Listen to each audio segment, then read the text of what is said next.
días a todos y a todas. Bueno, estamos presentando este panel de lujo del eje 5 que se titula Entre el para todos y el uno por uno, avatares en el trabajo con grupos, diferencia, inclusión, segregación.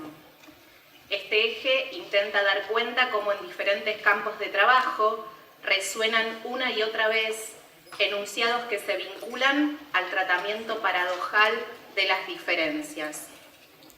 Dice Borges, tomando una enciclopedia china: según dicha clasificación, los animales se dividen en pertenecientes al emperador, embalsamados, amaestrados, lechones, sirenas, fabulosos, perros sueltos, que se agitan como locos, innumerables, dibujados con un pincel finísimo de pelo de camello.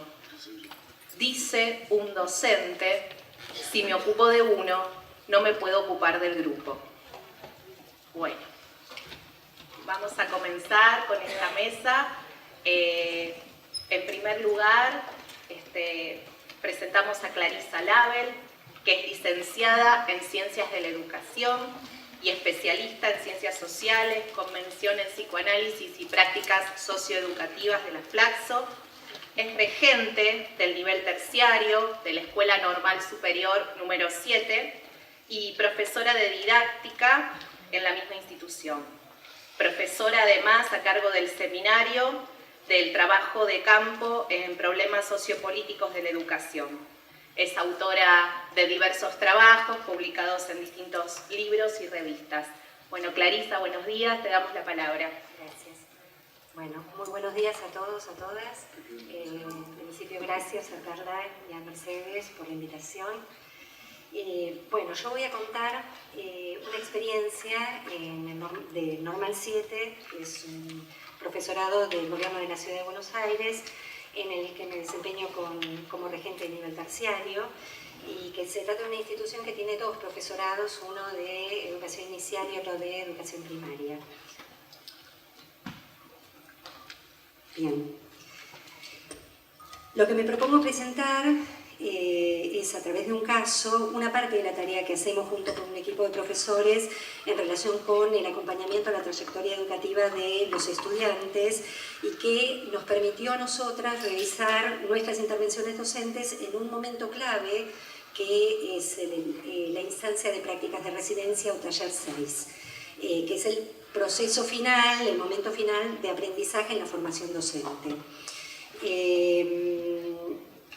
Los talleres son 6 en total y son parte de un periodo en el que los estudiantes tienen la posibilidad de hacer variadas experiencias en instituciones educativas, asumiendo progresivamente las tareas que tienen que ver con hacerse cargo de la docencia. La pregunta era: ¿qué pasa cuando un estudiante no está en condiciones de aprobar el taller de residencia, justamente terminando la carrera? Frente a estas dificultades, lo que suele pasar es que todos nos preguntamos, bueno, ¿qué pasó? ¿Cómo llegó hasta el taller 6 en esas condiciones? Y empieza a aparecer un cúmulo de situaciones en donde se suele echar la culpa a los antecesores, que es una situación que lleva a callejones sin salida, porque en realidad no nos aleja fuertemente de la posibilidad de asumir la responsabilidad que nos compete. Voy a contar la escena directamente en la que vamos a trabajar. El caso que voy a contar es una estudiante a la que voy a llamar Oriana, que estaba haciendo sus prácticas de residencia y tenía dificultades justamente para asumir su lugar como maestra de nivel inicial. Se trataba de la segunda vez que cursaba el taller con la misma profesora, por elección de la propia estudiante, y esa elección daba cuenta de que había un lazo construido, y la propia profesora, que era consciente de ese desafío, se preguntaba cómo correrse del peligro de la biografía anticipada, cómo acompañar sin prejuzgar y con la confianza necesaria para poder entablar una nueva relación pedagógica. En las primeras semanas, Oriana parecía más segura en la resolución de los diferentes trabajos que se le solicitaban, pero al llegar a la instancia de prácticas intensivas, que era el momento en que tiene que asumir la totalidad de la tarea educativa, empezó nuevamente a mostrarse intranquila, a verse dudosa, con limitaciones para asumir la coordinación del grupo y para reflexionar sobre lo que estaba realizando. La profesora me plantea su preocupación. ¿Qué hacemos? ¿Levantamos la práctica otra vez? ¿Tiene sentido seguir en estas condiciones? ¿Cómo tomamos esta decisión? Y también me comenta que se sentía muy exigida, angustiada y sin claridad para tomar las decisiones. Los profesores asesores que acompañaban este proceso coincidían en señalar que sus prácticas no respondían a los requerimientos para poder recibirse, y todos acordaban al indicar que no presentaba las planificaciones en tiempo y forma, tenía problemas para coordinar al grupo, cuando estaba con un grupo pequeño se le escapaban todos los demás, se la pasaba llorando, no tenía registro de lo que le pasaba, no leía, no estudiaba, no planificaba, le faltaba profundidad al hacer sus autoevaluaciones, y también habían subrayado una situación muy particular en la que ella había cambiado una planificación que había acordado con los asesores y lo había hecho sin consultar ni avisar. Y tampoco podía explicar los motivos por los cuales había tomado esa decisión. Esto les parecía absolutamente imperdonable.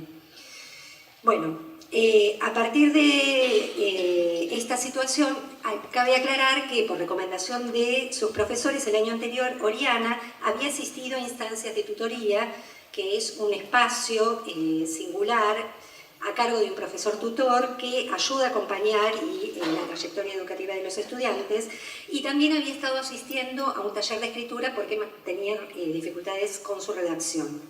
El objetivo de estos dispositivos, que son dispositivos institucionales, es el de ofrecer una oportunidad con nuevas herramientas para que no tengan que volver a pasar por la misma instancia sin haber apelado a otras posibilidades, para poder afrontar los tropiezos con nuevas herramientas.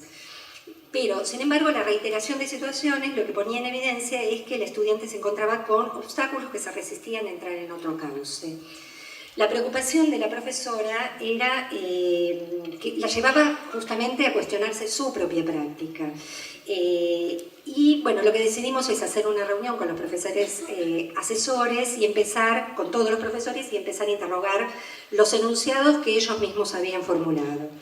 Se trataba de ir produciendo una narración que pudiera admitir las diferencias y que dejara de señalar la falta, que pudiera empezar a correrse de esta perspectiva rígida de depositar en el estudiante la responsabilidad de resolver esos obstáculos, entendiéndolos como un déficit individual de algún modo, y demorar el tiempo de resolver y darnos un tiempo para comprender.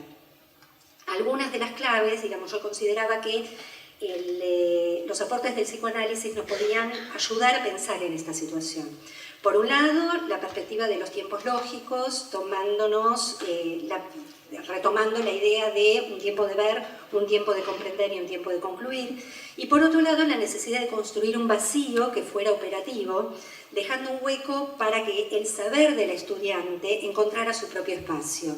Escucharla además sin atribuir a su relato significaciones anticipadas y ayudarle a encontrar otras derivas para aquellas situaciones que se encontraban detenidas y para que pudiera hacerse cargo de sus propios dichos. La pregunta que orientó mi indagación entonces pasaba por la posición en la cual estaban ubicados los profesores respecto del modo de presentación del estudiante, que no respondía al ideal y que no respondía justamente a lo esperado. A mí me interesaba acompañar un proceso de búsqueda de elementos mediadores que nos permitieran justamente salir de estas posiciones polarizadas y del riesgo de entrar en un círculo de repeticiones si no lográbamos reconocer en las manifestaciones del malestar de la estudiante el síntoma que se estaba resistiendo a ser educado. Y tomo el concepto de síntoma y defino de algún modo, porque me parece importante aclararlo, desde la perspectiva de lo que plantean Susana Brignoni y Betticio, que explican que el síntoma es una construcción que cada sujeto elabora, produce, encuentra para lidiar con las situaciones que le generan malestar. Se trata de una solución que se repite, que insiste, pero que siempre es desajustada. Por eso, si bien genera cierta satisfacción, al mismo tiempo también se padece. Refiere a aquella respuesta que el sujeto produce frente a una situación ante la cual no sabe bien qué hacer. O sea, hace lo que puede y como puede. Portador de un saber, de un sentido, es un orientador que abre un camino de posibilidades y que se presenta como un llamado a otro que pide ser interpretado. Da cuenta de lo que no funciona, pero como se muestra de manera simbólica, de forma polisémica, hay algo de lo real que se pierde en los intentos de enunciación. Rite Sebasco al mismo tiempo nos advierte que, lejos de ser algo que hay que eliminar, es necesario considerar el síntoma como un indicador de los límites de todo saber. Pensar el síntoma como algo a eliminar remite a la idea del síntoma como trastorno. Y esa perspectiva pone, por un lado, la idea de que hay un desarrollo normal que se perdió o que hay que reencontrar, y se piensa en el síntoma como un desvío que hay que eliminar para poder restituir la armonía. Presume que, además, que quien padece el síntoma no tiene ningún saber, ni consciente ni inconsciente, en relación con esto que le está pasando, y lo único que le queda por hacer es adormecerlo o tratar de eliminarlo. En cambio, si consideramos al síntoma como una solución, podemos pensar en que es un modo que encuentra el propio sujeto para poder preservar su deseo a una costa del padecimiento que le produce. Entonces, a mí me interesaba abrir esos enunciados que se presentaban como certezas y me preguntaba qué es lo que había impulsado a Oriana a cambiar esa planificación que había acordado con los profesores. ¿Por qué los profesores planteaban que esto era imperdonable? ¿Y por qué el enojo, ¿no? Había algo de una lógica depositada en la estudiante como de desobediencia, ¿no? en esta situación en donde ella tomaba sus propias decisiones. Y yo me preguntaba si no podía leerse esta situación, esta decisión, como un intento de preservar su propio deseo, de separarse del otro, de asumirse como diferente, de autoafirmarse. Y lo que sí se veía es que todas las opciones que habían tomado hasta ese momento los profesores, lo que les resonaban o parecían resonar en Oriana era como un castigo aleccionador que la empujaban a un lugar de infantilización. Bueno, los profesores se encuentran frente a esto con el límite del propio discurso, del propio saber, y ese límite fue el que abrió una oportunidad para reorientar el acompañamiento, pensando justamente en empezar a pensar en cómo acompañar la regulación y dejar de funcionar desde la lógica de la demanda directa a la estudiante.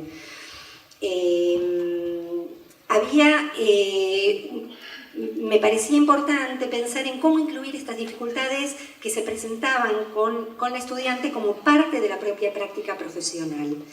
Entonces traté de introducir un corte, pregunté en la reunión que habíamos tenido entre todos si habían visto algún cambio en la estudiante en este proceso, y empezaron a aparecer otros relatos. Empezaron a contar que iba a buscar a los chicos, que se esforzaba más, que había más compromiso, que presentaba las planificaciones en tiempo, aunque todavía había mucho que corregir.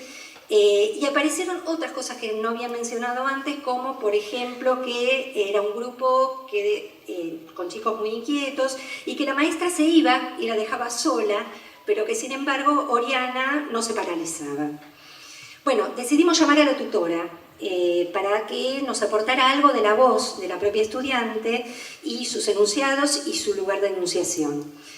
A diferencia de lo que venían contando los propios profesores del equipo de residencia, la tutora nos cuenta que Oriana sí reconocía las dificultades que tenía y que le señalaban los docentes, y que aún cuando no podía expresar o decir cuáles eran los motivos de esas dificultades, tenía absoluto registro de lo que le pasaba. Estos dichos pusieron de manifiesto un enfoque diametralmente diferente del que se venía sosteniendo y movilizaron y conmovieron profundamente la mirada, sobre todo de la profesora de residencia. Esto inauguró un punto de inflexión. En la hoja de ruta, la profesora escribe: se agranda el círculo con la mirada de la tutora. Al contar sobre los encuentros semanales que tiene con la estudiante, de repente escucho a otra Oriana. Veo lo que no vi. Se desmoronan mis apreciaciones sobre el desempeño que está teniendo. Es a partir de ese desmoronamiento, de esa caída de las certezas, que Elena logra reconocer a Oriana con sus marcas particulares.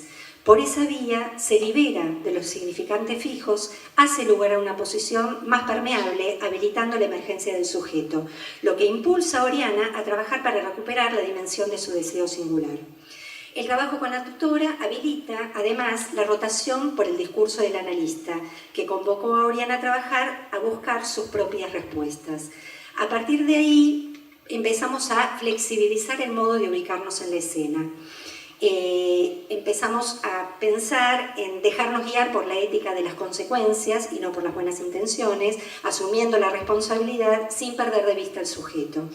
Y aparece además una lógica de trabajo que ya se venía dibujando, que tiene que ver con la práctica entre varios, con la posibilidad de sostener el lazo con la estudiante, multiplicando los referentes y haciendo posible ingresar las posibilidades del estudiante con algunos bordes. Hacer ingresar esa situación en algún tipo de discurso. Voy a seguir más adelante. ¿Qué es lo que decanta? Hay algo que también apareció como muy significativo en una instancia que nosotros llamamos relatorías, que es un momento de cierre de los talleres en donde los estudiantes presentan un análisis acerca de algunas de las experiencias que les resultaron significativas durante la cursada.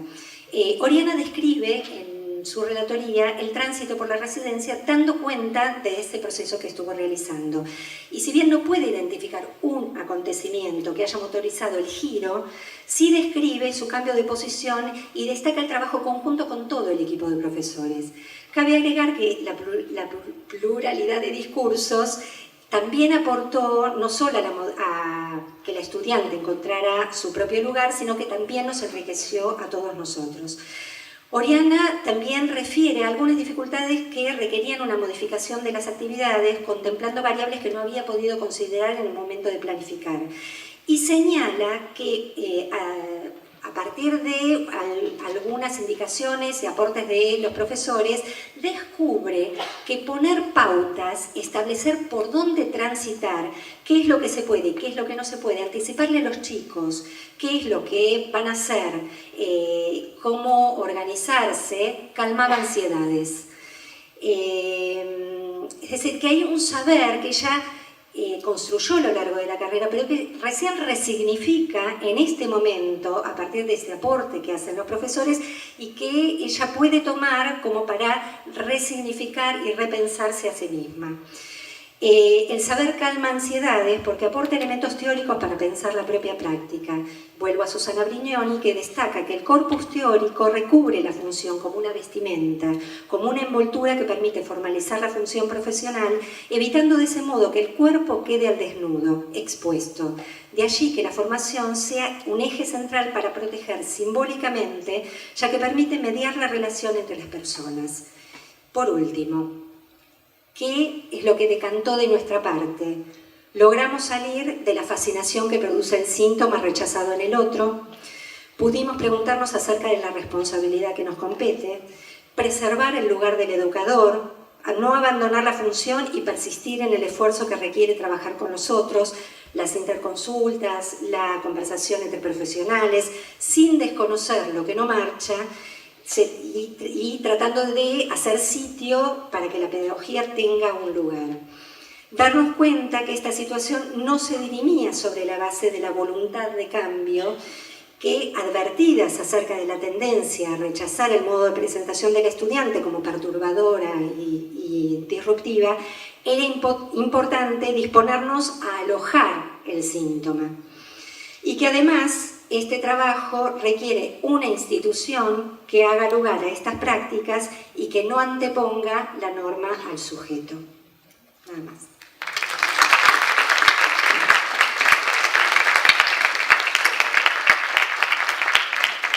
Bueno, muchas gracias, Clarisa.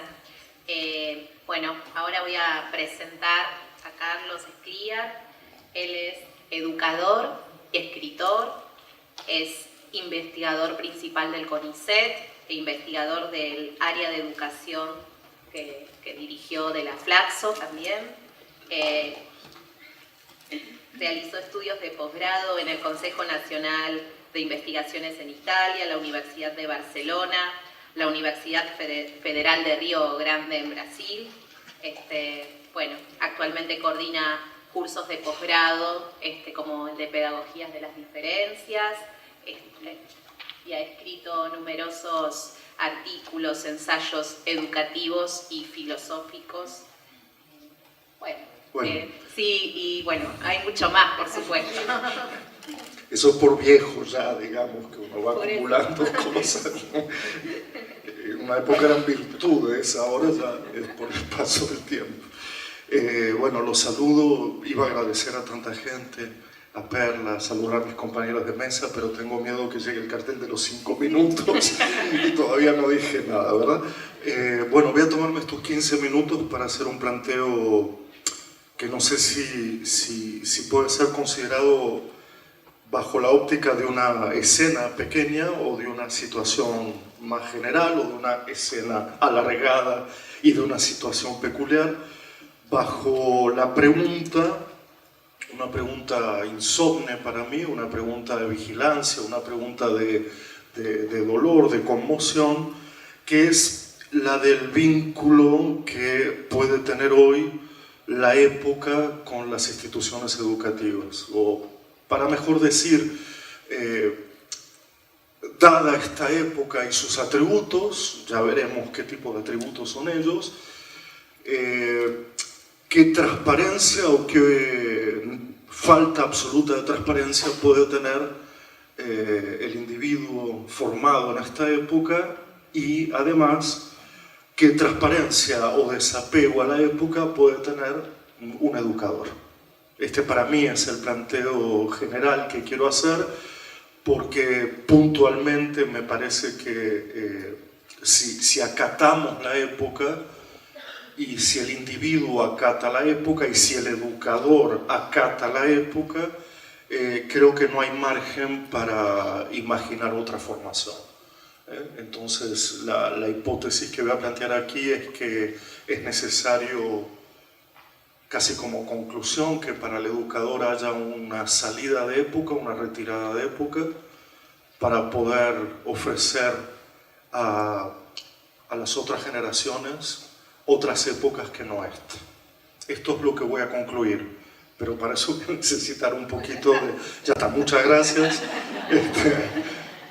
Pero me apresuro por si no llego a tiempo a decir esto exactamente, que eso cuando uno tiene hora y media, 2 para hablar, va demorando esta conclusión, pero me parecía que hasta les diría que un educador transparente a la época no puede educar. Es decir, que estoy radicalmente en contra de la idea de que hoy la formación de educadores acompañe la época como su fiel reflejo. De alguna manera creo que la formación debería ser en otra época, pero para eso yo necesito recorrer un poco lo que de forma mezquina o generosa la literatura actual relata o tiende a relatar qué es esta época, cuáles son sus atributos, y desde ya a partir de ahí poder pensar si estos son los atributos que quedan al individuo, que le queda a las instituciones y que le queda al educador. Y ustedes saben que revisando esa literatura, en mi caso un poco más filosófica o más literaria, pero también pedagógica, van a encontrar claramente repetidas 5 palabras de orden, considerados hoy atributos, depende de qué lado esté uno, depende de qué posición tome uno, Para algunos estos son atributos claros, atributos que podríamos llamar cristalinos, a los cuales todo el mundo debería prestar su adhesión, ¿no? Y entonces esas 5 palabras las enumero rápidamente: aceleración del tiempo, aunque hay otros que digan no hay aceleración, hay distopía, pero en fin, vamos a considerar aceleración, la urgencia, la prisa, etc. La innovación como palabra de orden, la celebración de lo nuevo por encima del pasado y la memoria, la eficacia profundamente enraizada en la brevedad, la autorrealización, el imperativo de autorrealizarse, de autocapacitarse, de que al fin y al cabo todo depende de uno, de un uno absolutamente sojuzgado a la idea de que tiene que encargarse de sus propias metas. Y la 5ª palabra podríamos nombrarla como el sinsentido. Es decir, uno puede decir también que la prisa para qué, ¿no? La innovación para qué, la eficacia qué significado tiene, la autorrealización a qué conduce, y en fin, el sinsentido es una llave, a pesar de su poca publicidad, para 2 cosas: para entender que hay un sentido inmanente que hoy está terriblemente presente, es decir, encontramos sentido en el aquí y ahora, una suerte de fuerza que nos impele a creer que lo que estamos haciendo es esto y que vale la pena esto, y un sinsentido de trascendencia. Es decir, en este embate entre la inmanencia y la trascendencia podemos decir que hay un sentido de inmanencia profundamente arraigado, pero hay un sinsentido de trascendencia.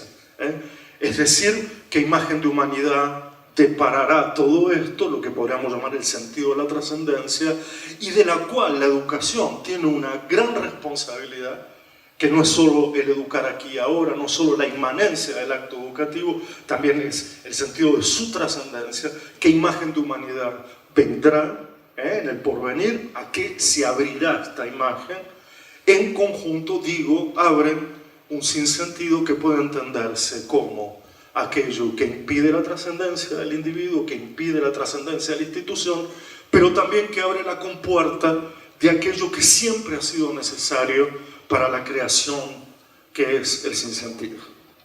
Es decir, como bien ustedes saben, el propio sinsentido marca el punto de partida de lo que puede llamarse un acto creativo. El creador, el artista, necesita el sinsentido para poder operar.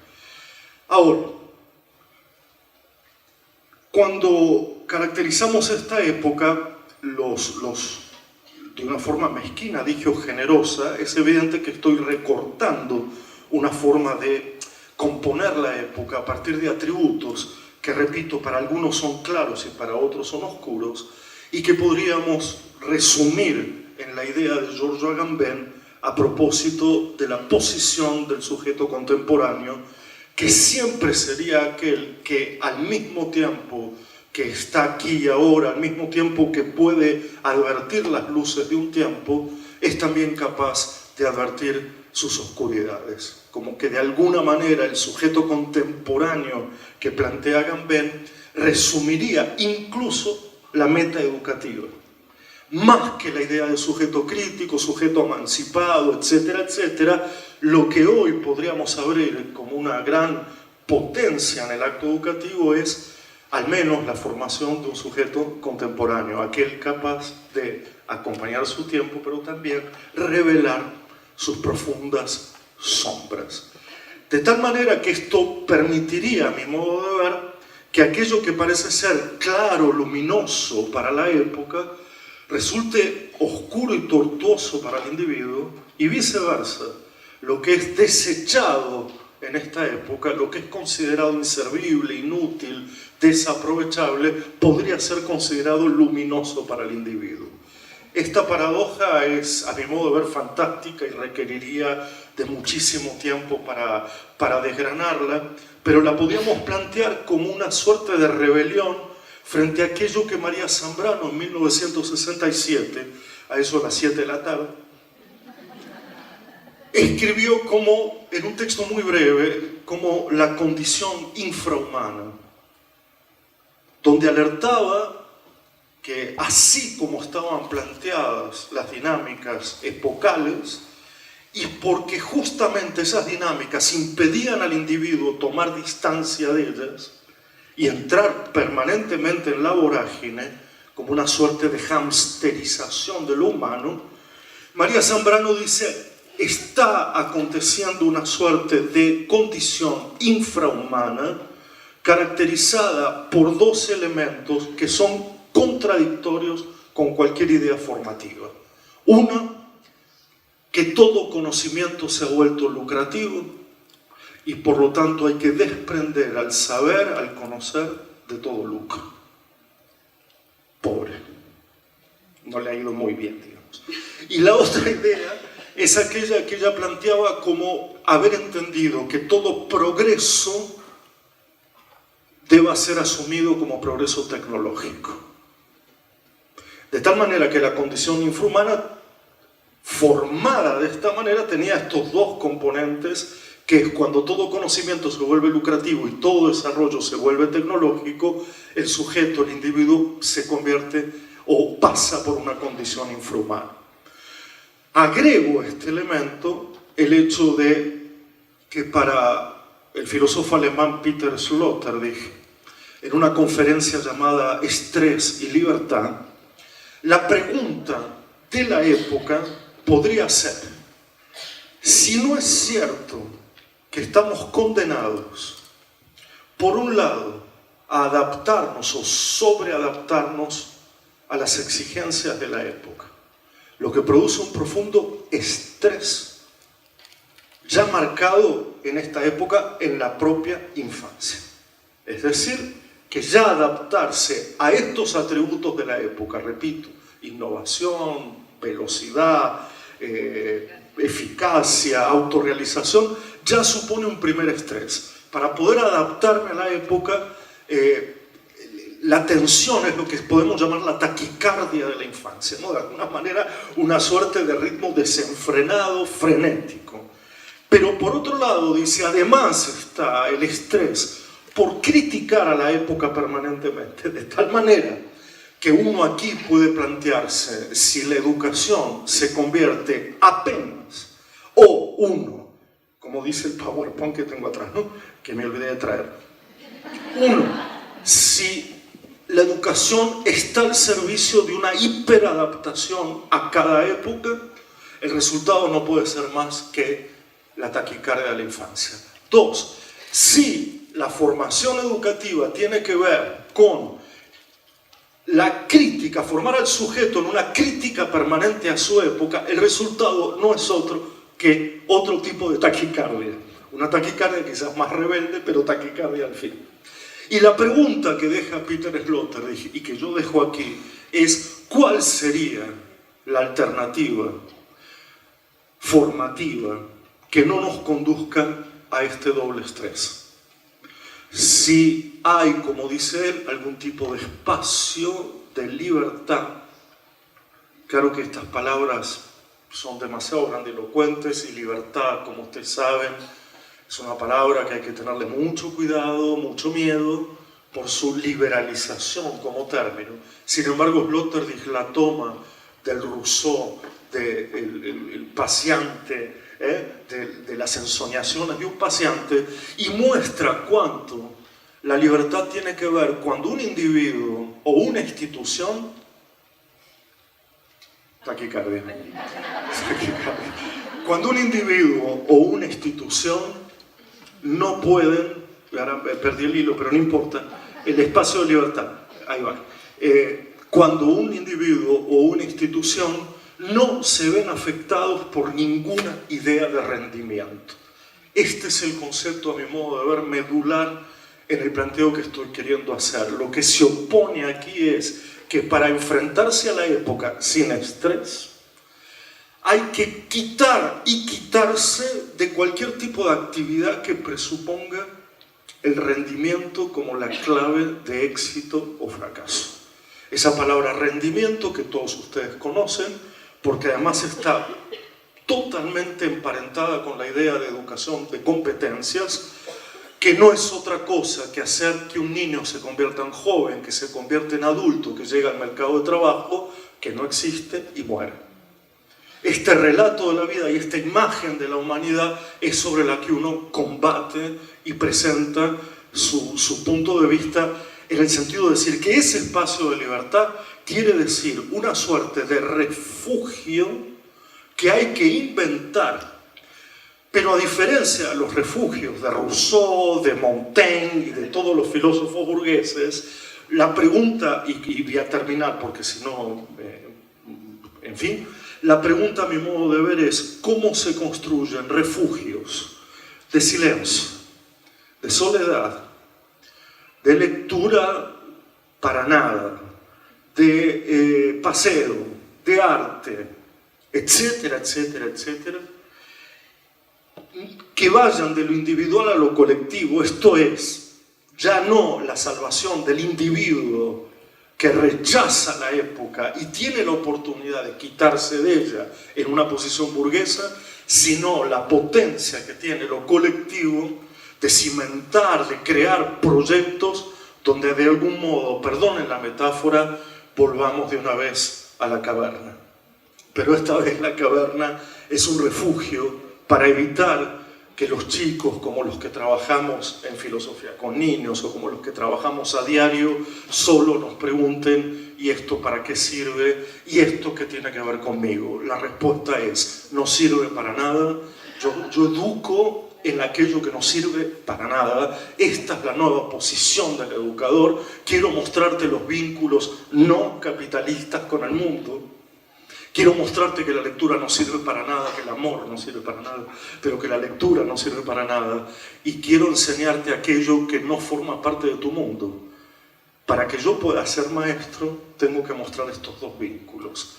De ahí que, termino así de verdad, rescato el otro día con mis amigas, les comentaba una novelita llamada El País del Agua. Hay una versión filmada con Jeremy Irons, preciosa, donde el profesor de historia dice, yo no voy a contar la historia, yo voy a contar historias. Y por supuesto, ese profesor es echado del colegio porque cuenta su vínculo con otro mundo que no es ni coincide ni es transparente con el mundo de los chicos, y además es un mundo que no sirve para nada. Ese que necesitamos. Gracias.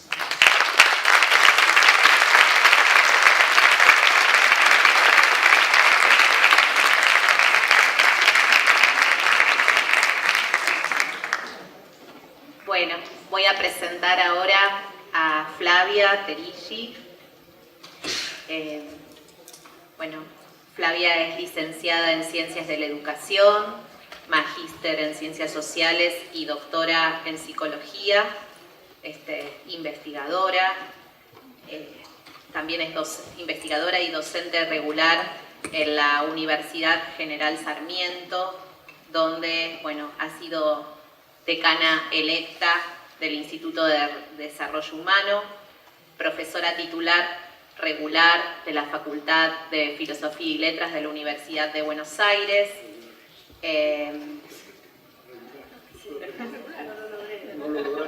No es buena, profesora, es regular.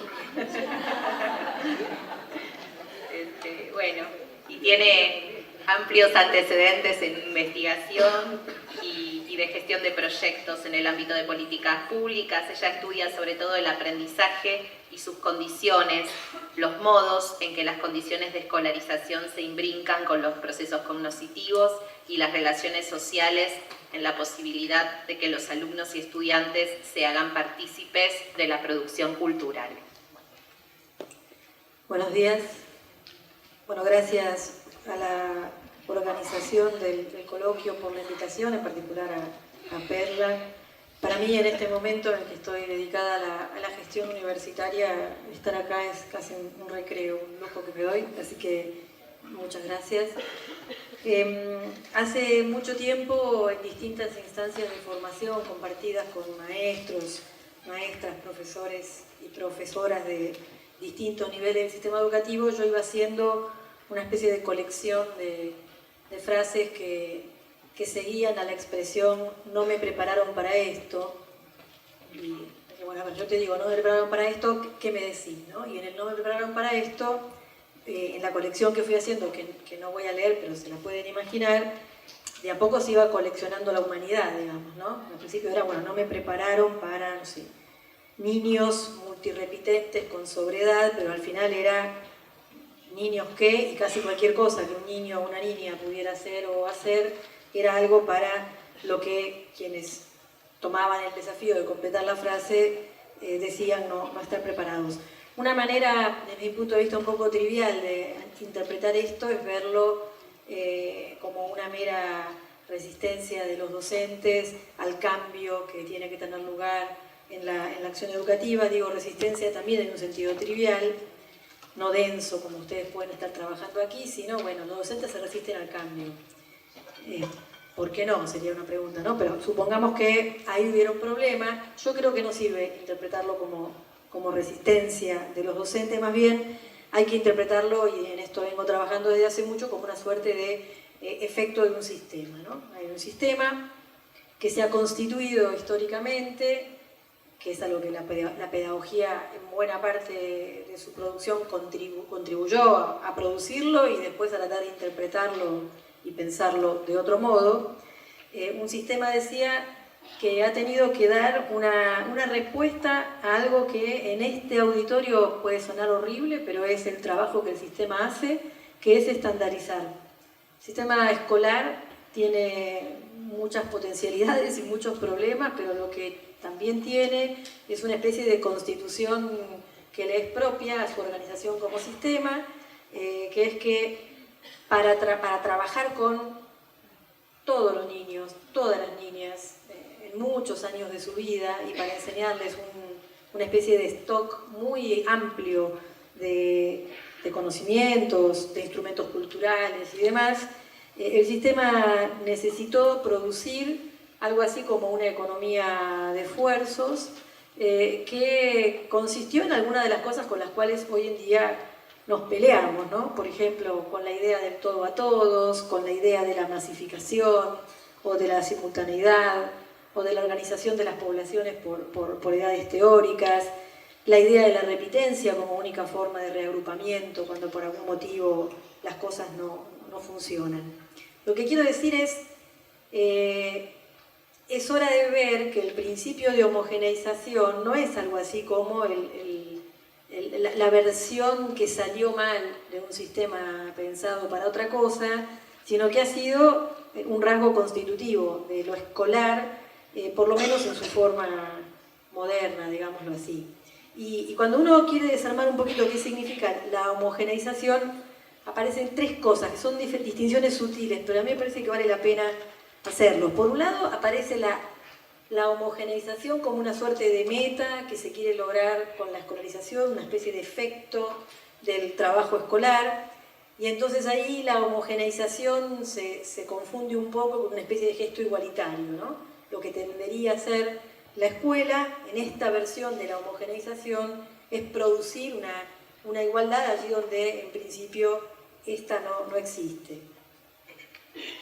Un segundo matiz tiene que ver con la homogeneización como un rasgo sustantivo del propio método de instrucción. La idea de la simultaneidad supone esto, supone lo mismo con todos al mismo tiempo, y podemos introducir algunas variaciones, pero la escuela no es una institución para el uno a uno en su sentido estructural. Entonces la pregunta es, en todo caso, bueno, ¿cómo se hace para hacer algo así como una cosa del orden del uno a uno en una institución que tiene como rasgo sustantivo la homogeneización?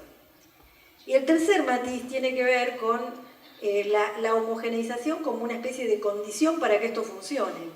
Es un poco rara la situación, pero para lograr hacer lo mismo con todos al mismo tiempo y producir finalmente como efecto lo mismo, necesitas una especie de condición de partida, que es que en el punto de entrada de esto que estoy describiendo como un sistema, las cosas sean más o menos parecidas. Y para que sean más o menos parecidas, los agrupamientos, las edades teóricas, todo lo que hoy sabemos que no funciona, pero en todo caso es parte de lo que tenemos en el día a día de las escuelas. frente a la acumulación de críticas y de evidencias de que esto no funciona, que no funciona para muchos, y en todo caso la pregunta que eso abre, bueno, ¿qué otra cosa podría ocurrir?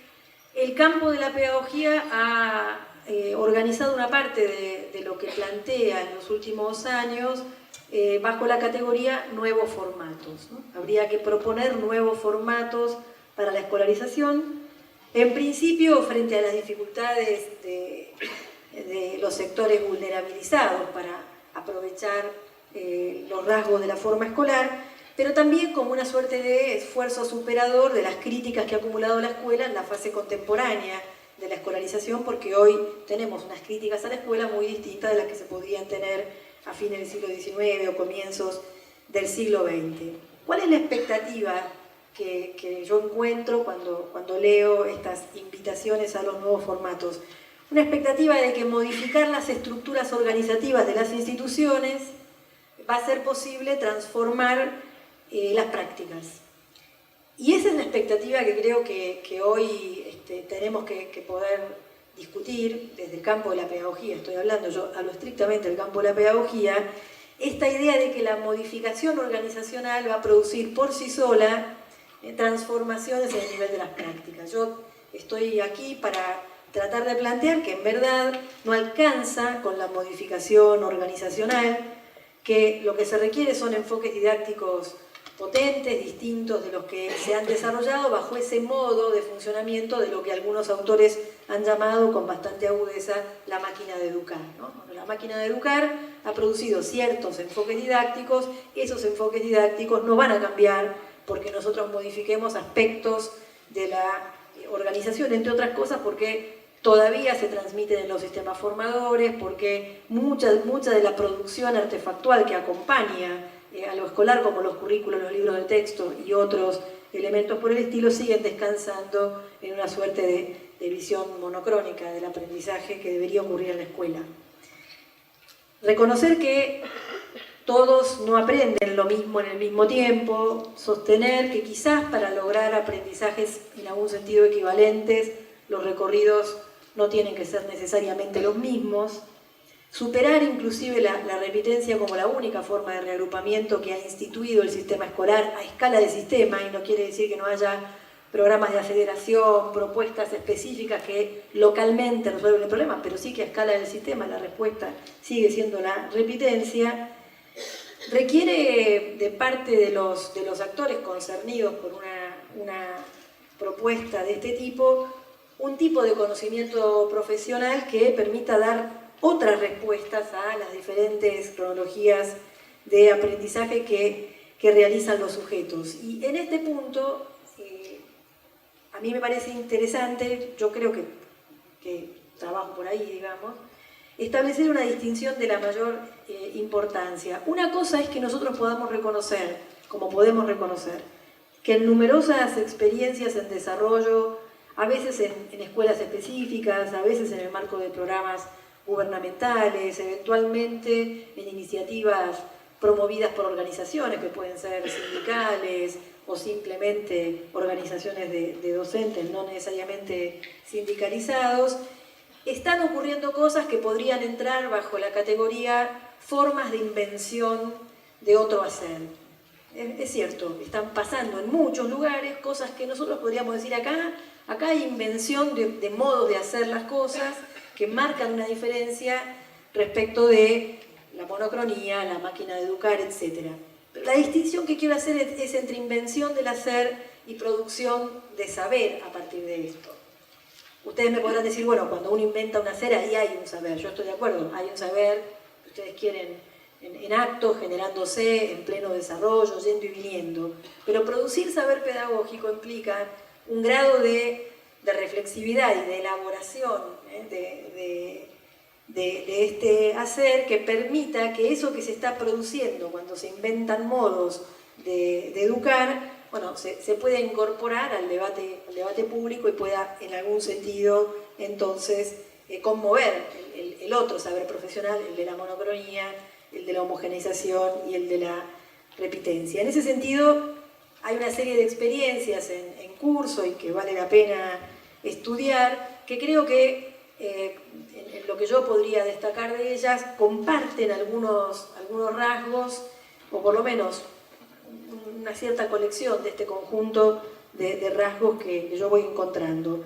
Por un lado, el hecho de que se trata de experiencias orientadas por el problema, orientadas por aquello que en la pedagogía está visto como un problema, lo que no sabemos cómo resolver, un problema en este sentido. Junto con eso, una ruptura con el aula monogrado. La categoría aula monogrado es una categoría que sintetiza bien esta idea de aquí en este grupo durante un ciclo lectivo debería estar ocurriendo aquello que corresponde a los contenidos de un grado escolar. Bueno, la ruptura con el aula monogrado y con sus tecnologías de enseñanza es algo en lo que coinciden las experiencias que nos interesan. Coinciden también en la superación de la individualidad del trabajo docente y de una visión técnica de este trabajo, en desmedro de su visión como un trabajo intelectual, político y de suyo, desde luego, social. Coinciden en fabricar situaciones que permitan a los sujetos, en efecto, aprender. Esto parece de una trivialidad pasmosa, pero se trata de la diferencia entre apropiarse, en efecto, de los instrumentos culturales que la escuela procura poner a disposición versus repetir las respuestas esperadas para acreditar o lo que fuere. Hay en ese sentido invención del hacer, que es lo que estoy tratando de defender aquí como categoría y a la vez diferenciarla de la idea de producción de saber pedagógico, y además son experiencias que a veces logran plantearse interrogantes sobre lo que podríamos llamar las potencialidades insospechadas de la forma escolar. Nos hemos pasado muchísimo tiempo en una suerte de crítica de la forma escolar que solo ve en ella los problemas que esta forma tiene, y yo creo que muchas de estas experiencias se ponen en un lugar un poco distinto, empiezan a preguntarse a ver qué se puede hacer con esto, ¿no? En el que se puede hacer con esto, y con esto voy a cerrar, quería compartir tres momentos del curso de la escolarización. Hay un momento, allá por la década del 60, fines de la década del 60, donde un investigador norteamericano, Philip Jackson, escribe un libro hiperfamoso que se llamó La vida en las aulas, y él empieza diciendo, bueno, cada mañana de los días laborables, desde septiembre a junio, unos 35 millones de norteamericanos se despiden con un beso de sus seres queridos, recogen la bolsa con el almuerzo y los libros y parten a pasar el día a 1 millón de recintos conocidos como aulas de la escuela primaria. Ese es el zoom para mirar el sistema. Ese es el zoom. 35 millones de personas van a 1 millón de lugares donde 1 millón de tipos que son perfectos desconocidos los esperan para algo. Y dice Jackson, pocas veces nos detenemos a preguntarnos lo que sucede cuando están allí, salvo que haya un logro muy importante o algo salga muy mal, casi que no nos detenemos a preguntarnos por el significado de la experiencia para el niño en cuestión. Son palabras de Jackson. Otro momento, allá por la década del 90, fin de la década del 90, un historiador argentino de la educación, Pablo Pinó, escribe un trabajo con el que a mí me parece que es muy útil entrar en contacto, que se llama algo así como Premisas de la escuela como institución moderna que crea la modernidad o algo así. Y él dice, no, es un trabajo en la revista de estudio del currículum, no es el de la máquina de educar, pero es la misma idea. Él dice algo así como, esa escuela, cuyo armado histórico él desarma con las 10 premisas, esa escuela que durante mucho tiempo fue algo en construcción, algo en producción, en algún momento devino aburrimiento y tedio, dice él, ¿no? Y de eso estamos hablando ahora. El tercer momento, la tercera situación que quiero plantear, y la traigo aquí porque últimamente me he propuesto traer esto a cada lugar al que hablo y cada vez le encuentro más sentido. La tercera escena está en el partido de Moreno, en la provincia de Buenos Aires, donde Todo el mundo sabe que el 2 de agosto estalló una garrafa y como consecuencia fallecieron la vicedirectora de la escuela y el auxiliar, pero lo que casi nadie sabe, salvo que tenga conexión con Moreno, es que en Moreno no hay clases desde entonces. Una ciudad sin clases. ¿Ustedes se imaginan una ciudad sin clases? No un día, no 2 días, sino desde el 2 de agosto, que como 2 días antes había habido medida de fuerza, es desde que comenzaron las clases, que comenzaban después de las vacaciones de invierno, que empezaron a fin de julio. No sé si entienden lo que estoy diciendo, pero esa escena, la de una ciudad sin clases, en la que lentamente están abriendo algunas escuelas. Yo estoy visitando las escuelas de Moreno, por ahí hay 2 horas de trabajo con un grupo de alumnos y mañana otras 2 horas con otro grupo de alumnos, y así. Esa escena abre un montón de preguntas sobre, otra vez, ¿para qué sirve la escuela? Y cómo imaginar, si es posible imaginar, por supuesto es posible, pero cómo hacerlo, si es posible imaginar el mundo urbano sin esta institución tan ordenadora de la vida social. Ahí uno encuentra las potencialidades que tiene la escuela cuando ve un ámbito urbano donde la escuela no funciona. 2 cosas quiero compartir sobre este tema y con esto cerrar. Primero esta pregunta, ¿no? La pregunta sobre el papel que tiene la escuela, sobre todo en los ámbitos urbanos, que hoy por hoy es donde vive la inmensa mayoría de la humanidad. La humanidad pasó la barrera del 50% de personas viviendo en ámbitos no urbanos hace ya bastante tiempo, y todas las proyecciones dicen que para el año 2050 el 75% de los humanos vamos a estar viviendo en ciudades. ¿Qué hacen las escuelas en el ámbito urbano y qué producen allí? Y en segundo lugar, ¿qué contribución hace la escuela a cierto modo de contar la propia historia para los sujetos, con el pequeño detalle que a nosotros nos conmovió mucho de hablar con chicos que están en 6º año de secundaria en las escuelas de Moreno y que se están perdiendo todos los ritos de pasaje, todos los ritos de finalización, todos esos ritos que insultamos, criticamos, defenestramos? Nada, nada. Los chicos de uno de los sextos de una de las escuelas de Moreno escribieron un cartelito y lo pusieron ahí en la pared, un cartelito para hablar de ese rito, de ese pasaje, que decía: a nada de serlo todo. Me pareció extraordinario, ¿no? Y ahí hay algo que se está perdiendo. Bueno, eso también es la escuela, ¿no? Esa escuela fuertemente criticada también tiene un sentido que hay que tratar de comprender en la vida de los adolescentes, en la vida de los jóvenes, no para que siga igual, no para que no cambien ciertas cosas, pero sí para no ser tan tremendamente severos con una institución que históricamente ha sido constituida por aquello de la homogeneización y hoy en día tiene que dar respuesta a unos imperativos muy distintos de aquellos para los que fue constituida. Muchas gracias.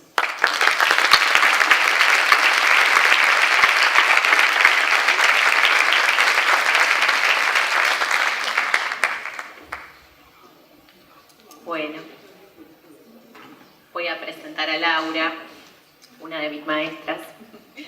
Es psicoanalista, miembro de la Escuela de Orientación Lacaniana y de la Asociación Mundial del Psicoanálisis, profesora adjunta a cargo de la Diplomatura en Inclusión Escolar con orientación en trastornos emocionales severos en la Universidad de 3 de Febrero, directora del proyecto de investigación Inclusión Escolar desde la perspectiva de la teoría de los discursos, miembro del Consejo Consultivo y docente de la especialización de Psicoanálisis y Prácticas Socioeducativas de la Flaxo. Realiza actividades de grado y posgrado en la Facultad de Psicología de la UBA, supervisora del dispositivo de supervisión para recién graduados en extensión.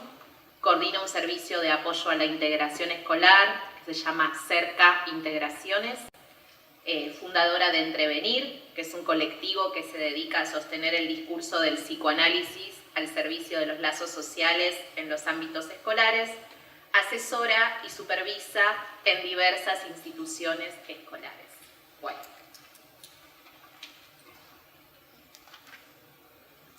Hola, buenos días.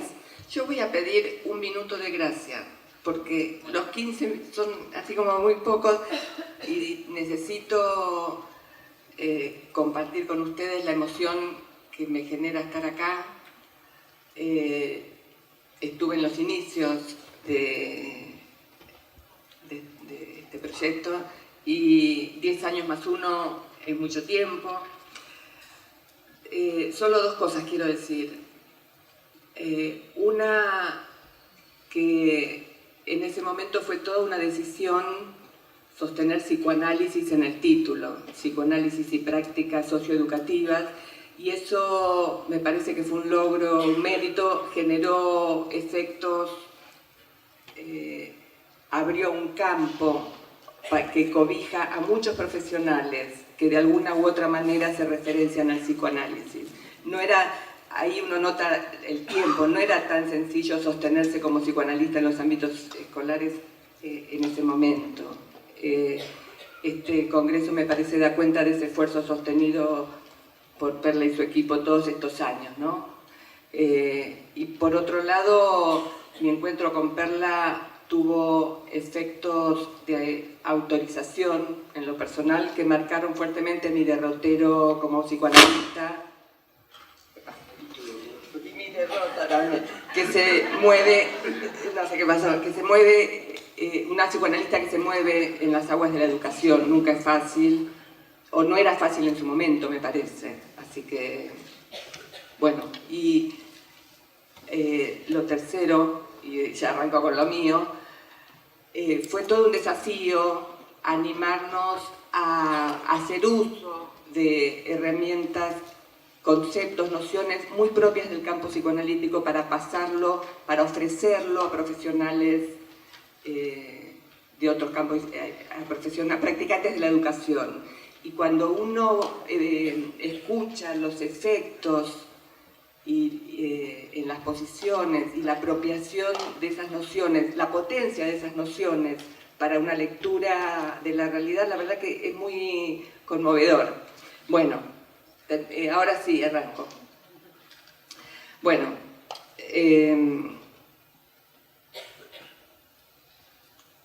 quiero aprovechar esta oportunidad.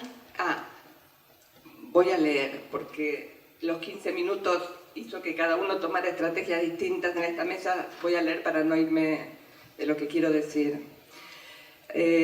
Quiero aprovechar para traer a la conversación ciertas elaboraciones que surgen de mi experiencia de estos últimos 10 años en el campo de la inclusión escolar, con niños, niñas, jóvenes con certificado de discapacidad, en los que figuran diagnósticos del espectro autista, trastornos específicos del lenguaje.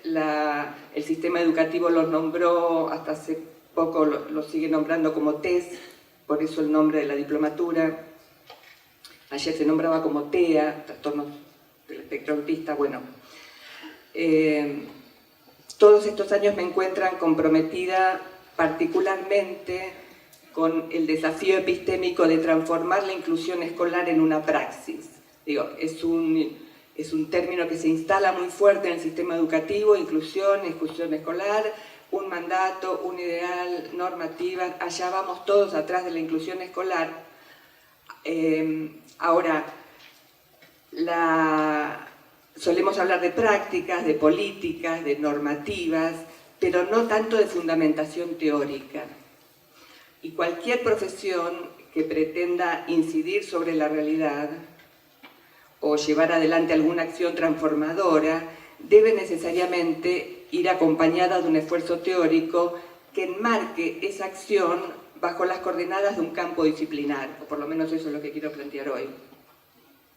Porque fundamentalmente la inclusión escolar debe ligarse a una ética que dé cuenta de la posición de aquello que nos ofrecemos a ejercer esa acción.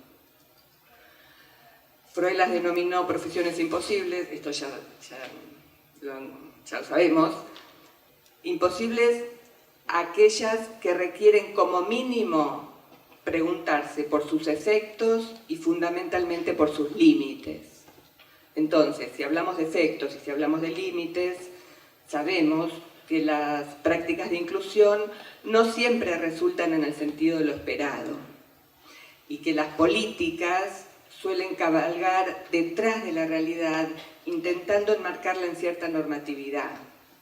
Entonces, me parece que resulta pertinente que nos preguntemos por estos efectos, que en muchos casos son paradojales, en otros son contrarios al propósito buscado, tales como reacciones segregatorias, confrontaciones imaginarias, corrimiento de los aprendizajes como el elemento privilegiado de la inclusión escolar, y cierto sentimiento de desorientación o carencia formativa, esta frase que apareció ayer, vuelve a aparecer, no estamos formados para esto, en los diferentes actores de la comunidad escolar. Si se trata de cierta formalización de las prácticas, entonces mi propuesta consiste en apelar a una orientación lógica que nos aleje de la percepción de la tarea en términos muy personales o prescriptivos. Si hasta aquí me siguen y me dan por válida la pertinencia de un andamiaje epistémico y la necesidad de delimitar un campo disciplinar, entonces acordarán conmigo que necesitamos de referencias conceptuales que bordeen ese campo específico de la inclusión escolar. Preparé para hoy 3 de estas referencias. La época, Carlos me libera de meterme demasiado en esto, solo voy a decir una cuestión: la época abordada o entendida en términos de entrecruzamientos discursivos. La segunda baliza son los tratamientos de las diferencias. Algo dijo Flavia respecto de los modos que adoptó la escuela para tratar las diferencias. Y la tercera, las lógicas de conformación de colectivos. Ayer cuando la escuchábamos a Silvia, también ubicaba algo respecto de la necesidad de pensar la inclusión, la relación entre el uno y el colectivo. Bueno, entonces, todos sabemos que la escuela surge y se consolida históricamente como una maquinaria, ya lo nombraba Flavia, que trabaja incansablemente trabaja la escuela. Yo voy a ubicar solo un aspecto para el que trabaja incansablemente, que es en pos del ideal de normalidad. De algún otro modo, cada época supedita la enseñanza o queda supeditada a este ideal de normalidad. Por supuesto que no sin fricciones, sin resistencias. Cada época lo hace bajo operaciones y lógicas discursivas distintas. Creo que quedó muy claro con la exposición de Carlos. Yo voy a tomar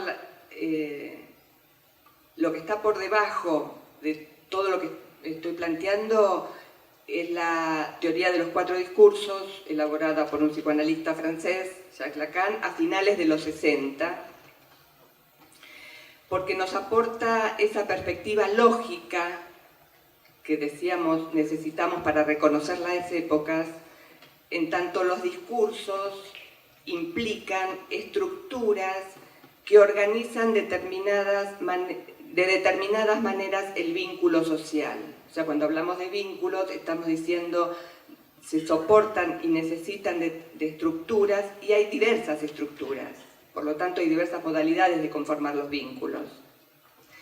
Y estos discursos fabrican las tramas de la realidad compartida. Ayer en alguna de las mesas hablaron del discurso del amo, del discurso universitario. Hoy, sin nombrarlo así, Carlos también hablaba del discurso capitalista. Bueno, estos discursos se articulan, se rotan, se entrecruzan. Entonces podemos pensar la época respecto de estos entramados discursivos.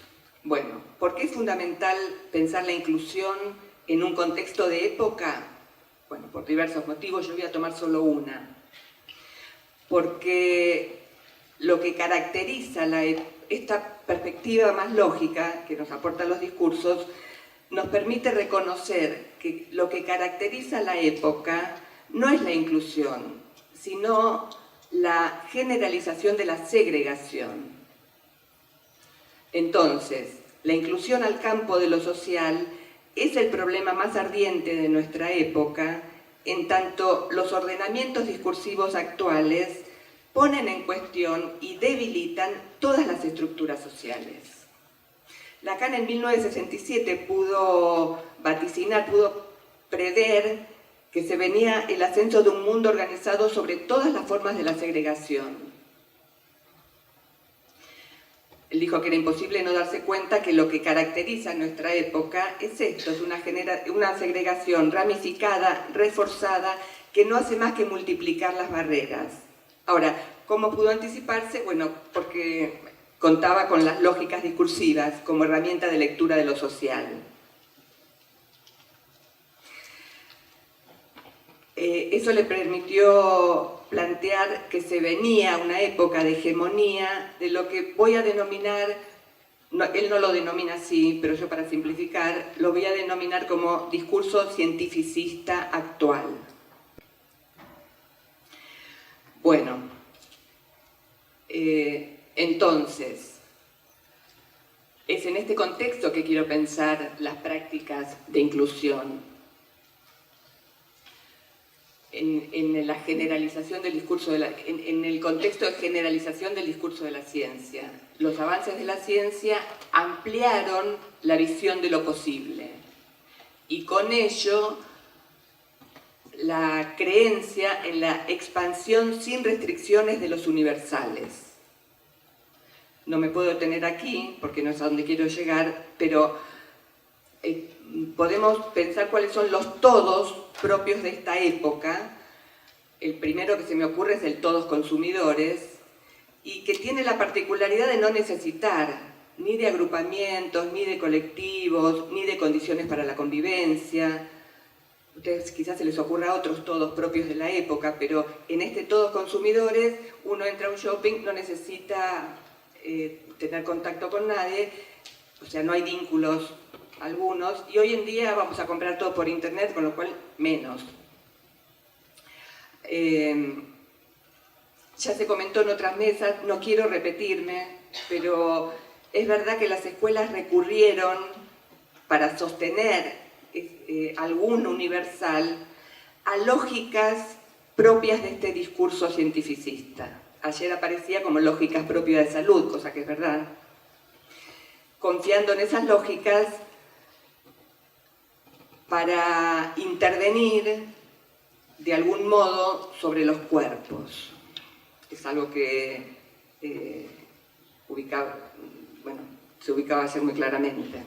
Entonces, la segregación es la contracara de ese empuje a una universalización a costa de un forzamiento feroz a todos normales. Yo creo que si hay un rasgo, agregalo a tus atributos si querés, hay un rasgo que caracteriza la época, es el empuje a todos normales, a una normalidad extrema. Y es precisamente esta noción de lo normal la que está ordenando el campo de la inclusión escolar. En tanto, las intervenciones quedan supeditadas a esta lógica discursiva que se caracteriza, o que voy a caracterizar, por dos rasgos. Uno es un furor normalizador. Están todos los docentes hoy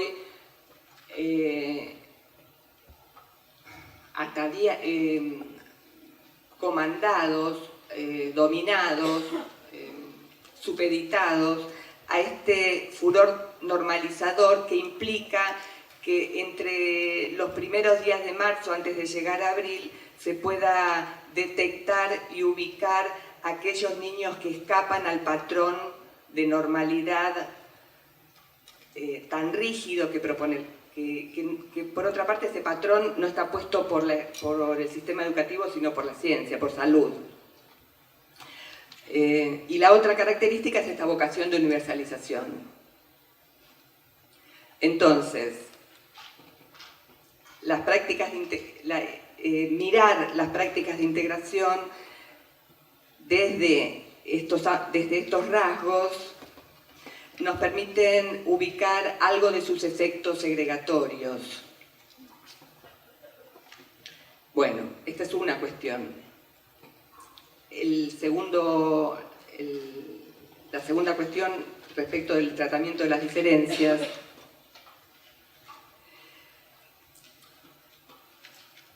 El modo de tratamiento de las diferencias es la segregación. Espero que hasta acá en el desarrollo se haya quedado claro. La inclusión no es un modo de tratamiento de las diferencias, sino una respuesta, un intento de hacer algo con la segregación, como tratamiento de las diferencias en la actualidad. De allí los efectos paradojales y de allí el esfuerzo enorme y la sensación de estar poniendo tanto el cuerpo de todos aquellos que trabajamos en la inclusión, porque las prácticas de inclusión intentan paliar o hacer algo con la segregación extrema. Bueno, voy a la última referencia que intenta balizar este campo de la inclusión escolar, que es las lógicas de conformación de colectivos. Volvamos a las escuelas para preguntarnos por ese para todos que produce la maquinaria escolar.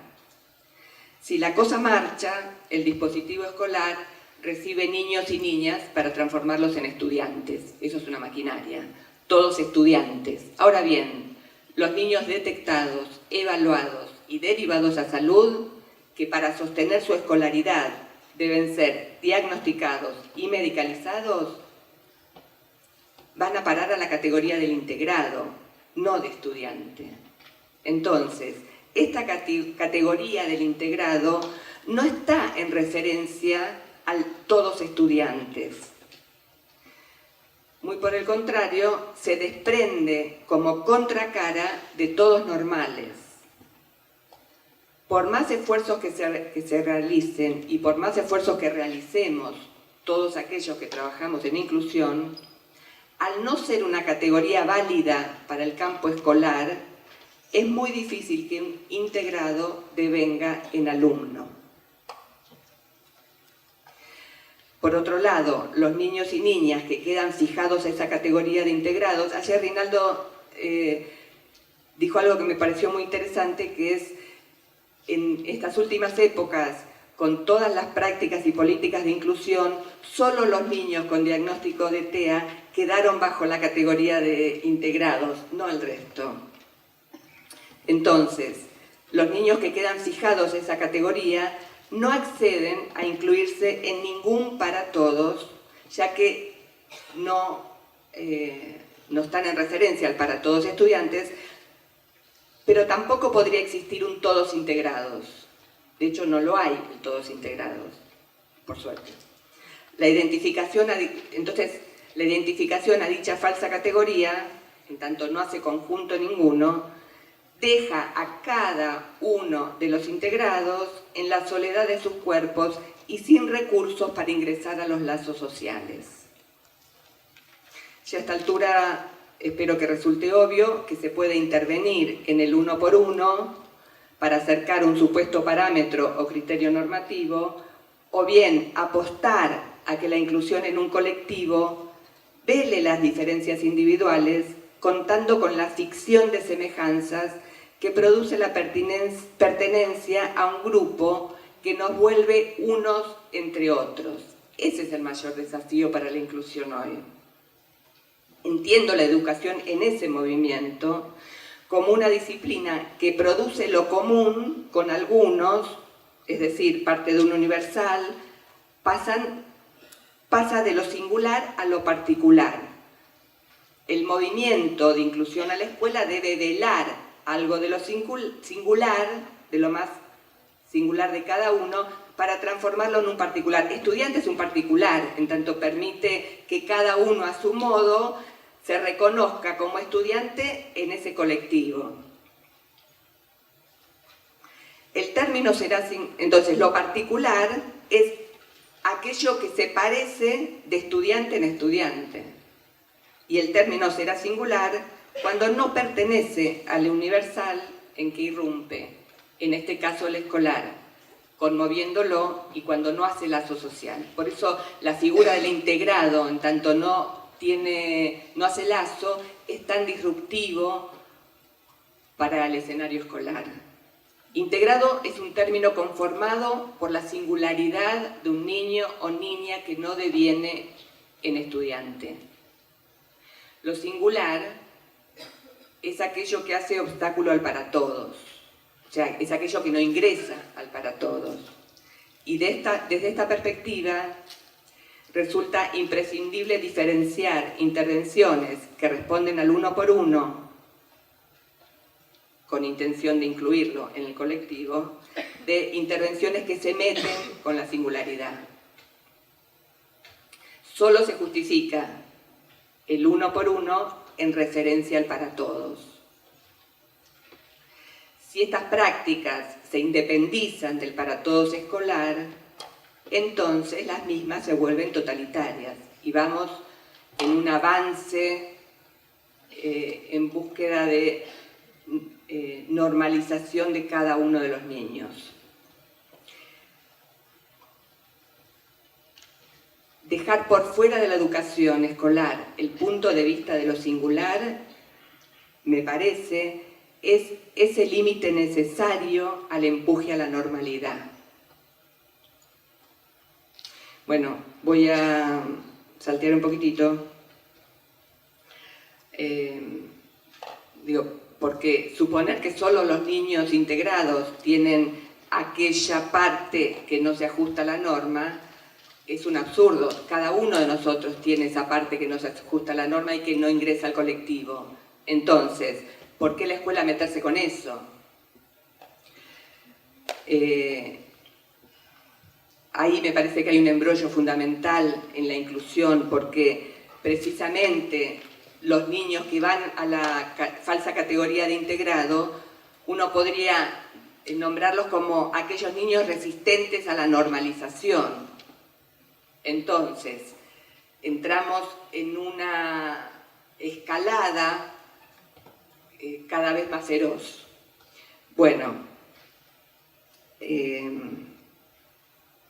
la educación escolar puede reorientarse y apostar a la conformación de nuevos colectivos o a otros tratamientos de las diferencias. El punto es que podamos reconocer, hacer buenas lecturas de cómo se las arregló hasta acá y entender que no hay inventados otros modos, tenemos que inventarlos. Por eso estos espacios, por eso es tan importante, me parece, seguir reuniéndonos para ver si se verificar en algunas experiencias. Ya termino.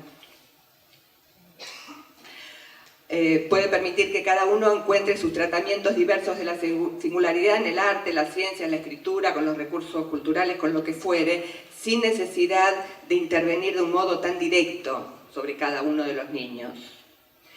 Para cerrar, el discurso psicoanalítico puede aportar a la educación una alternativa ética a estos discursos hegemónicos, una orientación que opere como límite al furor normalizador e introduzca, nos recuerde el respeto por aquello que no es incluible en ningún universal, en la medida en que recorta aquello con lo que desde la maquinaria escolar no debemos meternos.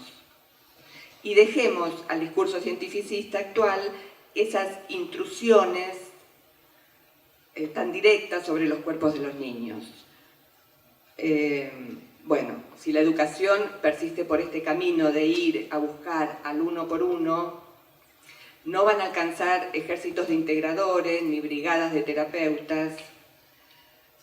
Tenía una viñeta que quizás pueda comentar después para dar cuenta de que esta otra orientación es posible para ser llevada adelante por los docentes mismos, sin tanto andamiaje técnico de profesionales que ingresan desde salud, pero bueno, quizás...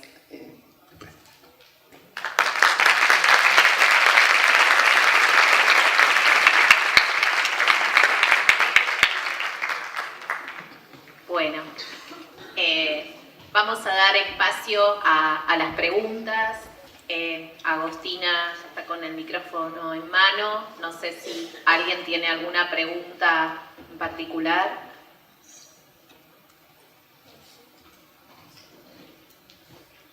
Vamos a hacer 3 preguntas y después les damos la palabra. Buenos días. La pregunta es para el doctor Escliar con respecto al espacio propuesto. ¿Cómo hacemos para que se reconozca este espacio, esta caverna, en un afuera bastante siniestro? Y digo afuera desde el punto de afuera nietzscheano, etcétera, etcétera.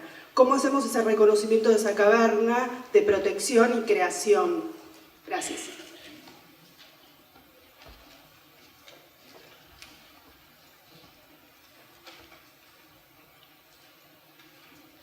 Bueno,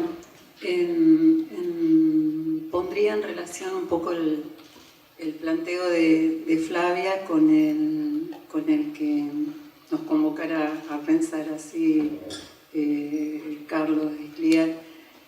Planteando esto, creo que desde los trabajos en formación docente y efectivamente y fundamentalmente en el marco de las prácticas, y efectivamente uno encuentra así como una significativa producción o interesante en este hacer de invención que marcaba Flavia recién, que es en un punto, digamos, alentador en estos tiempos, ¿no? Encontrar esto. Pero ya sea a nivel áulico, institucional, interinstitucional, y también en algunos puntos uno podría pensar en algunos programas, proyectos en el marco de políticas públicas que hemos tenido. Pero también tensionando con esto una dificultad que creo que con la que nos encontramos en el cotidiano vivir en las instituciones, es esto de la ausencia docente, marcada por ahí por usos de licencias que se hacen, de complicidades que se establecen con estudiantes como para, en lo posible, en algunos casos, no dar clases. También en la reducción del tiempo clase, ¿no? Empezar tarde, irse antes. Yo trabajo en el norte de Santa Fe y en Paraná. Y lo observo en estos 2 lugares, por lo menos donde trabajo, y en verdad que en un principio, bueno, trabajé esto en el marco de la diplomatura, tengo intencionalidades de continuar, es algo que me interroga muchísimo, frente a lo cual no tengo respuestas. Esto que pareciera así ser como una huida de la tarea, pero si lo queremos tomar como una cuestión sintomática, porque estamos pensando en una situación de un adulto. Y eso es lo que por lo menos a mí me interroga, porque creo que es una situación diferente cuando hablamos de un niño o de los jóvenes. Entonces me pregunto no solo, por supuesto, cómo interpretarlo, también cómo intervenir en términos de implicación en esto. Entonces esto es un gran interrogante, y el otro es en relación con esto de la aceleración que marcaba Escliar, que nos atraviesa tanto y que por ahí realmente nos juega malas pasadas en cuanto a, o nos vuelve difícil la situación en algunas ocasiones acerca de cómo posicionarnos, cómo accionar y no solo reaccionar. Por ejemplo, recientemente, la semana pasada, creo que a nivel de todo el país, estuvimos atravesados los institutos de formación docente por la evaluación nacional, y nada más quería compartir que en nuestro caso hemos tenido dificultades a nivel institucional para poder dialogar, para poder hablar sobre el tema y tomar posición, y también le hemos tenido, nosotros en el norte de Santa Fe conformamos una red de prácticas en las que nos encontramos 15 institutos del norte de la provincia de Santa Fe, y no hemos podido darnos el tiempo necesario como para poder, frente a esto, encontrarnos, dialogar y realmente ir avanzar, a pesar de que en otras cosas sí, como para marcar esa diferencia de no transparencia de época, ¿no? De otra cosa. En este tema, por ejemplo, ¿no? Es decir, yo creo que a veces estas urgencias y ciertos temores, pienso, de lo que nos aconteció en otras épocas acerca de las acreditaciones. Perdón, súper interesante para compartir la experiencia, pero como tenemos muy poquitito tiempo, así pueden responder. Gracias, Carlos, gracias. Falta una pregunta más para que responda. Quería preguntar en relación a las referencias de la época, en estos tiempos de segregación, ¿qué marca o qué, capaz como esperanza de lo nuevo en relación al feminismo como movimiento? A cualquiera de ustedes. Bueno, muchas gracias. Vamos a responder esta parte de preguntas. Sí, cómo no.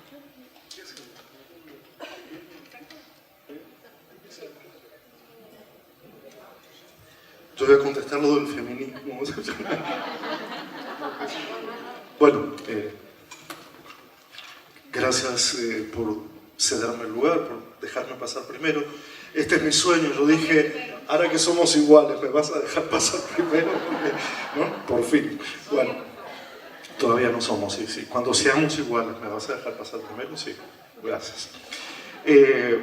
Sobre lo primero, el espacio, cómo reconocer, decías el espacio entendido como caverna, pero también la metáfora es refugio, ¿no?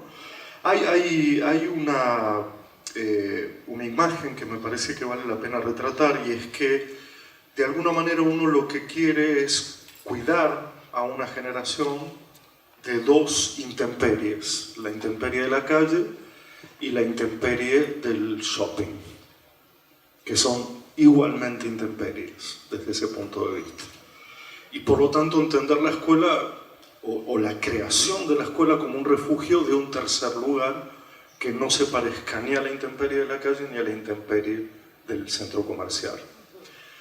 A este propósito, ¿cómo reconocerlo? Está reconocido. Yo creo que Flavia sabe como yo que hay sistemas educativos, por ejemplo en Uruguay, que tiene 22 escuelas de arte al mismo tiempo que escuelas obligatorias, digamos, o no artísticas, lo que nadie las definiría así, donde en turnos cruzados los chicos van al trabajo a la mañana y a la tarde, como dicen ellos, van a la escuela, que es la escuela de arte, donde sienten que van a la escuela. Entonces, vas a Neuquén, tenés la escuela de música, vas a Paraguay y tenés las escuelas de Areguá, en la tierra de los artesanos, donde hay experiencias completamente diferentes. Yo creo que lo que no tienen es una prensa adecuada o una escritura de sistema a su servicio. Flavia lo acaba de deslizar. Ella dice en un momento, la escuché con mucha atención, porque esa idea de cómo esas experiencias se tornan públicas o de alguna manera se generalizan es el gran dilema.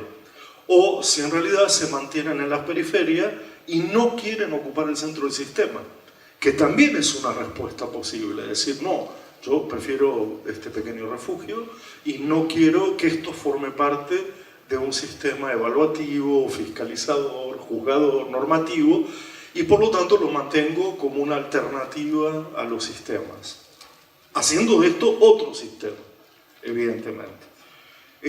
Hace un mes salió una nota en página 12, yo no quiero hablar de eso, de la nota que me hicieron a mí, sino de los efectos, porque no paro de recibir mensajes de gente de muchos lados que me dice, nosotros estamos haciendo eso que usted dice.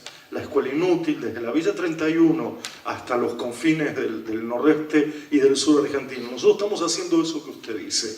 ¿Y qué es lo que yo digo? El elogio de la lentitud, la celebración de lo inútil, la vuelta a ciertas virtudes anti-rendimiento, como la de aquel niño que se pasa 4 horas en una escuela buscando un buen lugar para apoyar el atril y dibujar y no dibuja.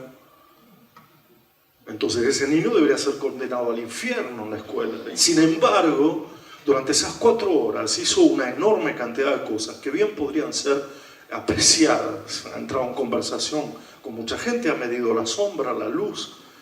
Finalmente no quería dibujar, en fin. Pero ¿cómo apreciamos esto, no? Como vos decís, ¿cómo esto puede ser apreciado y no denigrado de algún modo? Termino yo mi intervención con lo siguiente. Cuando vos decís lo de las ausencias de los docentes, yo me estaba acordando de un libro de Daniel Berisso, profesor de la UBA, que se llama ¿Qué clase de dar es dar clase?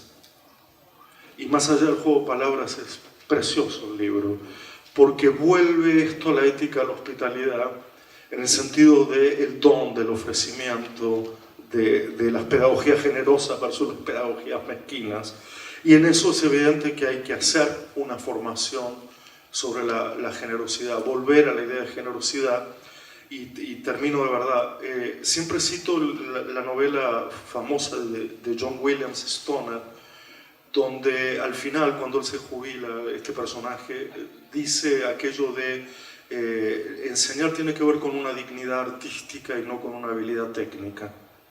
Pero también dice aquello de yo no soy quien enseña al mundo, sino soy aquel que no lo interrumpe. Y a mí esto me parece fundamental, dejar pasar el mundo. Estar o no estar en la clase, no sé, lo podemos discutir de otra manera. La cuestión es no interrumpir el pasaje del mundo. Y lo tercero y fundamental es ser un buen maestro tiene que ver con ocultar o disimular un poco nuestra propia estupidez, que es una de las formaciones más difíciles de hacer, ¿no? Es decir, cómo de alguna manera, si nosotros como educadores, muchos de nosotros no leemos, no tenemos tiempo libre, estamos acelerados, etc. Cómo en esta transparencia de la época, cómo disimulamos esa propia estupidez para que de algún modo la vida continúe, ¿no? Esta es la respuesta que te puedo dar. Que no es lo que estabas preguntando, pero tenía ganas de comentar la novela de Stoner. No sabía dónde meter Stoner en mi chat.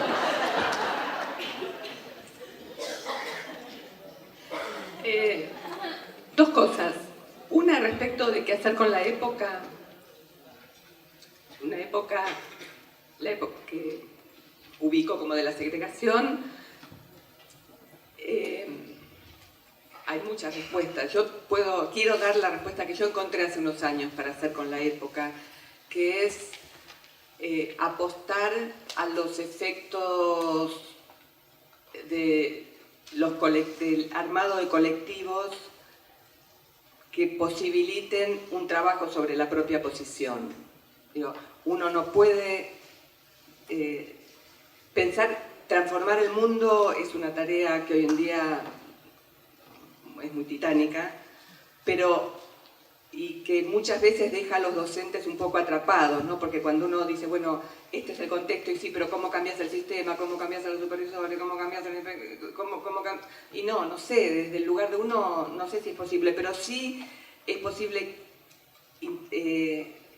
dar vuelta y hacer un trabajo sobre la propia posición, que te da un margen, pequeño o no, según cómo lo midas, de acción posible. Y cada vez que uno escucha a un docente con un trabajo sostenido sobre la propia posición, produce efectos que después se contagian, se permiten pasar a la producción de saber, si se sostienen espacios colectivos.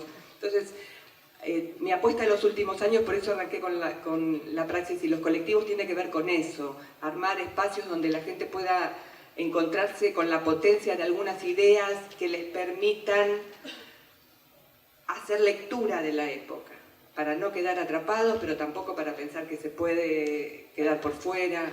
Bueno, encontrar alguna vuelta posible a eso.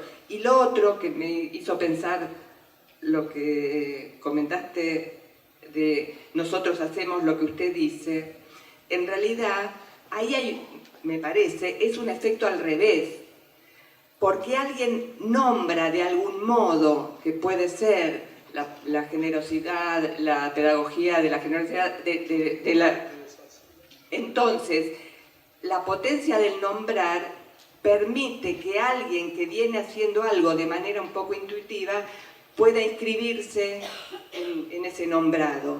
Eso es lo maravilloso, me parece, de estos espacios donde uno captura algo de lo cotidiano o algo de la propia posición en un enunciado o en algún modo de enunciación del otro también. Bueno, y lo último, respecto del feminismo como movimiento, que estamos, digamos, hay un costado donde, por lo menos hablo de mí, uno está estoy entusiasmada y fascinada y acompañando y tratando dentro de mis posibilidades de formar parte en la medida que puedo, pero también me parece necesario para cada uno un cierto desdoblamiento para poder tener un tiempo de lectura reflexiva, porque si hay algo que el psicoanálisis sí puede aportarnos es la medida de la resistencia. Entonces, estar muy advertidos en el otro sentido, estar advertidos de que cada movimiento tiene que mínimamente hacer un cálculo de la medida de la resistencia para saber hasta dónde a cada uno o a los colectivos les da el cuero, ¿no? Me parece. Dos cosas. Una, me gusta esta idea de, bueno, si uno empieza a pensar cómo hago con esto, qué pasa con los docentes que no van a clase, bueno, todo esto que se planteó aquí,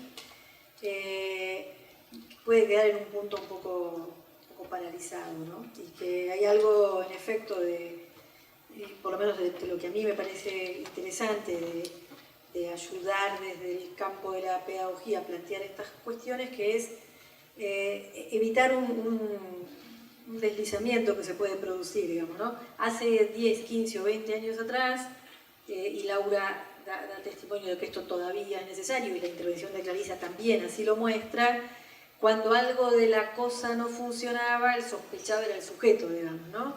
El sujeto alumno o no alumno, o qué sé yo. La verdad que cambiar la sospecha del alumno al docente deja otra vez afuera el efecto sistema, ¿no? O sea, no estoy diciendo con esto que es lo mismo un alumno que un docente, o un niño que un adulto, o qué sé yo, pero sí creo que hay algo que tendríamos que tratar de entender. No quiere decir que sea muy claro, pero hay que tratar de entender que es algo así como esto que llamamos el efecto sistema. No me quiero extender mucho en esto, pero sí simplemente señalar, siempre en este mismo primer tema, que hay algo que yo no lo puedo seguir. Reconozco que hay un momento en el que se me acaba la capacidad de pensarlo, pero hay algo del tipo de relación que ser docente establece con respecto de aquello que uno transmite, lo que sea, que te coloca en un borde medio enajenado, y esa especie de enajenación hace difícil hacer buena relación todo el tiempo con la tarea. A ver, últimamente trabajo mucho una escena de la novela Los herejes, donde una persona que está tratando de ser artista, pintor, está aprendiendo con Rembrandt en una situación que no está inventada para que él aprenda, sino donde él trabaja y de paso, ya que está ahí, aprende, ¿no? Y uno se puede ver en la escena la relación de el que supuestamente está enseñando, pero en realidad no está enseñando formalmente, con aquello que transmite. Bueno, la escuela no es, por lo menos no lo es en términos sistémicos, un lugar donde una persona que tiene una relación directa con el saber que está transmitiendo involucra al otro en una práctica también directamente vinculada con el saber. El efecto de la descontextualización que la escuela produce para poder enseñar es un efecto bastante lesivo respecto del modo en que uno se vincula con la propia tarea. Eso no quiere decir que no se pueda hacer algo con eso, pero sí que hay que pensarlo un poquito, ¿no? En el caso de la escuela secundaria esto se ve con mucha claridad. Muchos profesores son profesores por amor al objeto que han estudiado y no tanto por el interés en ser profesor, ¿no? Y no los estoy juzgando, estoy diciendo acá hay algo que hay que poder entender. La otra cuestión sobre la que quería reflexionar tiene que ver con, otra vez, ¿no? los aspectos potentes de este dispositivo tan unánimemente denostado que es la escuela, se pueden visualizar cuando uno escucha, cuando escuchamos que una de las primeras medidas que se propone, por ejemplo, el presidente electo de Brasil, es volver a las escuelas apolíticas. Apa, eso, no me quiero meter con Bolsonaro, me da poco miedo que venga inclusive, pero digo, no me voy a meter. Pero lo que quiero decir es, a ver, algo pasó con la escuela, algo está pasando, si vienen otra vez con un discurso de la escuela debería ser neutral. Porque ese es el discurso, la escuela debería ser neutral. En una neutralidad donde, y si hablamos, por ejemplo, de la ideología de género, diría Bolsonaro, si hablamos de la ideología de género, parece que identificamos claramente el problema de la no neutralidad, pero si hablamos de matemática, no. Por suerte están los matemáticos que se dedican a la etnomatemática para recordarnos que la matemática escolar es un largo proceso de destilación a lo largo de 12 años de las personas que se van a dedicar a la verdadera matemática, que no son los que aprendimos matemática en la escuela, sino los que van a hacer matemática. Esos recordatorios sirven para decir, a ver, la escuela es una institución con muchas tensiones. El lema interno, el lema local, no el de Bolsonaro, sino el de aquí, es con mis hijos no te metas. ¿Sí? Y ese con mis hijos no te metas es genial, porque no es genial, lo que quiero decir es, lo que expresa es la creencia de que educar no es meterse con los niños. Educar en ciertas cosas es meterse con los niños. Ahora, si les enseño matemática y el panteón de los héroes y la conquista del desierto y el descubrimiento de América y el canon literario y las canciones que tienen que saber, ahí no me estoy metiendo con los niños, ahí estoy siendo neutral. Nada.